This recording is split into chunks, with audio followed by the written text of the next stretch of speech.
Hi friends, welcome to వని వంటిల్లు. మనం అన్నం మిగిలిపోతే బ్రేక్ఫాస్ట్గా ఇలా తయారు చేసి చూడండి. తినడానికి ఎంతో రుచిగా అనిపిస్తుంది. ఈజీగా కూడా మనకి బ్రేక్ఫాస్ట్ అయిపోతుంది. మిగిలిపోయిన అన్నంతో బ్రేక్ఫాస్ట్ ఎలా తయారు చేసుకోవాలో చూద్దాం. ఒక మిక్సీ జార్ తీసుకోండి. దానిలో 1 కప్పు రైస్, ఏ రైస్ అయినా పర్వాలేదు, ఇలా 1 కప్పు రైస్ని మిక్సీ జార్లో వేసుకోండి.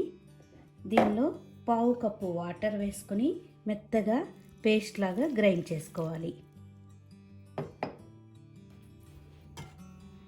ఇలా గ్రైండ్ చేసిన దాన్ని ఇప్పుడు ఈ మిక్సింగ్ బౌల్లోకి తీసుకుందాం.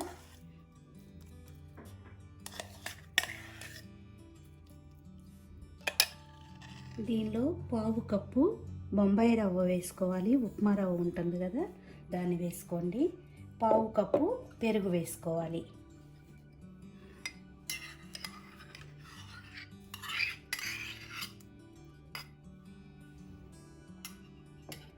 కొద్దిగా వాటర్ వేసి మొత్తం మిక్స్ అయ్యేలా కలుపుకోవాలి.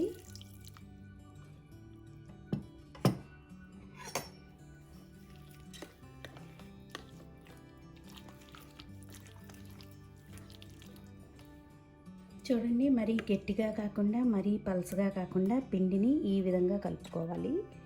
ఇలా కలుపుకున్న దానిలో రుచికి తగినంత ఉప్పుని వేసుకుందాం. మొత్తం ఒకసారి ఇలా కలుపుకొని మూత పెట్టి 15 నిమిషాలు పక్కన పెట్టుకోండి.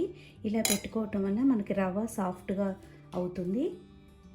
15 నిమిషాల తర్వాత ఈ పిండిలో మీ స్పైస్ని బట్టి పచ్చిమిరపకాయలు వేసుకోండి. నేను ఇట్లా 1 పచ్చిమిరపకాయని ముక్కలు కోసి వేస్తున్నాను. సన్నగా తరిగిన కొత్తిమీర వేసుకోండి. మీ దగ్గర ఉంటే వేసుకోండి, లేకపోతే పర్వాలేదు వేసుకోకపోయినా. 1 చిన్న ఉల్లిపాయని ఇలా ముక్కలు కోసి వేసుకోండి.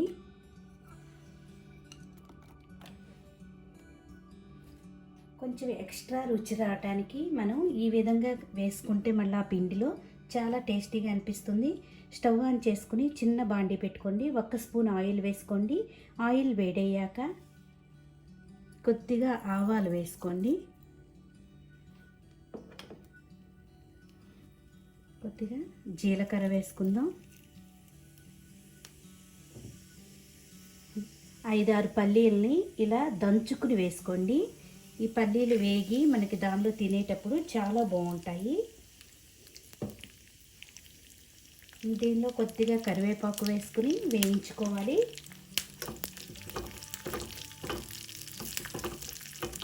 పల్లీలు వేగిపోయినాయి.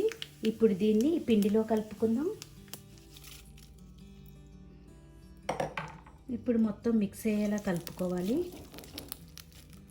ఇప్పుడు స్టవ్ ఆన్ చేసుకుని ప్యాన్ పెట్టుకోండి. దానిలో అడుగున 1 చుక్క ఆయిల్ని ఇలా స్ప్రెడ్ చేసుకోండి. ఇప్పుడు మనం తయారు చేసుకున్న పిండిని చిన్న చిన్నగా దీని మీద వేసుకుందాం.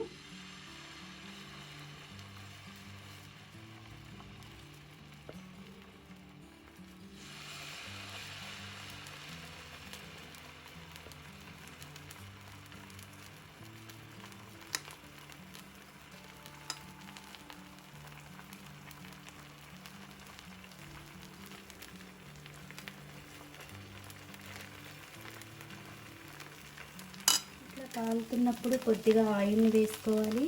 ఇలా చుట్టూతా పైన కూడా కొద్దిగా ఆయిల్ వేసుకోండి. కొద్దిగా వేగాక రెండో వైపు తిప్పుకొని రెండో వైపు వేయించుకోవాలి.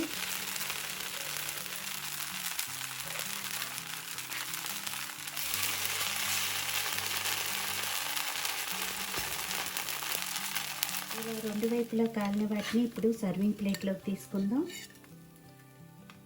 మిగతా పిండి అంతా కూడా ఇదే విధంగా వేసుకోవాలి. ఇలా తయారు చేసిన వాటిని వేడివేడిగా సర్వ్ చేయండి. అందరూ కూడా ఇష్టంగా తింటారు.